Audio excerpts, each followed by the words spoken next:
বন্ধুরা, আজকে আমরা কথা বলবো এমনই এক সত্য ঘটনা যা শুনলে হয়তো আপনিও অবাক হয়ে যাবেন। এই কাহিনীটি হচ্ছে পুন্ডলিমের। পুন্ডলিম এমনই একজন মানুষ যে কিনা সমুদ্রের মাঝখানে 133 দিন অর্থাৎ 5 মাসেরও বেশি সময় ধরে একা আটকে ছিল এবং তারপরেও সে বেঁচে ফিরে এসেছে, যেখানে কিনা 55 জনের মধ্যে একজনই ফিরে এসেছিল। সে হচ্ছে পুন্ডলিম। সে ক্ষুধা এবং তৃষ্ণায় কাতরাচ্ছিল। প্রচণ্ড রোদ, হিমশীতল ঠান্ডা এবং ভয়ানক ঝড় মৃত্যুকে পরাজিত করে এসেছিল। প্রিয় বন্ধুরা, চলুন জেনে আসি অবাক করার মতো এই সত্য ঘটনা সম্পর্কে। তাহলে চলুন ভিডিওটি শুরু করা যাক। গল্পটি শুরু হয় এমনই একজন সাধারণ যুবককে দিয়ে যে কিনা স্বপ্ন দেখে সংবাদপত্রের শিরোনাম হওয়া সে দেখেনি। তার নামটি ছিল পুন্ডলিম। সে চীনের এক দ্বীপের ছোট্ট একটি গ্রামের এমন এক পরিবেশে বড় হয়েছিল।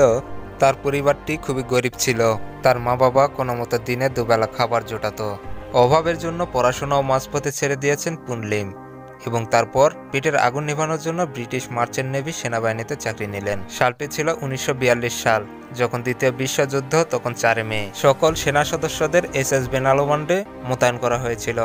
এটা কেপ টাউন, দক্ষিণ আফ্রিকার দক্ষিণে জাহাজে করে পাঠানো হচ্ছিল আমেরিকার সুরেনামের দিকে। এই জাহাজে মোট 55 জন যাত্রী ছিল। এদের মধ্যে বেশিরভাগই ছিল তরুণ। সালটি ছিল 16 নভেম্বর 1942। যেতে যেতে বেলা গড়িয়ে বিকাল হয়। সমুদ্রের পানি খুবই শান্ত ছিল, কিন্তু কে জানতো সমুদ্রের গভীরে মৃত্যু লুকিয়ে আছে। হঠাৎ একটি জার্মানি ইউবোট জাহাজটিতে আক্রমণ করে। টর্পেডো দিয়ে আক্রমণ করা হয়েছিল জাহাজটিতে। অত্যন্ত মারাত্মক বিস্ফোরণ হয়েছিল। কয়েক মিনিটের মধ্যেই জাহাজটি টুকরো টুকরো হয়ে গেল।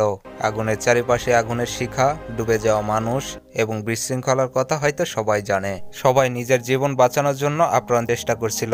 পুন্ডলিমও পানিতে লাফ দিয়েছিল। তার ভাগ্য এতটাই ভালো যে সে একটি লাইফ জ্যাকেট অর্থাৎ জীবন রক্ষা জ্যাকেট পেয়েছিল, যেটা তার জীবন বাঁচিয়ে দিয়েছে।